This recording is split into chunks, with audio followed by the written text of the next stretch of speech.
Hello everyone, welcome back to our channel. In today's video, I'm going to show you how to delete all chats on Qwenlm AI. It's a very simple and easy process and I'm going to guide you through how to do it. Let's get started. First of all, on your phone, head over to your preferred web browser. If the Qwenlm AI app is available in your region, you can even access the app.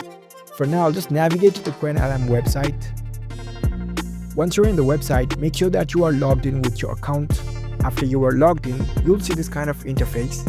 Now, in order to delete all the chats, make sure that you have asked questions and had several chats over here. And in order to delete all those chats, first of all, go to your profile. You can see this profile icon at the top right corner. Tap on it. Now choose the settings option.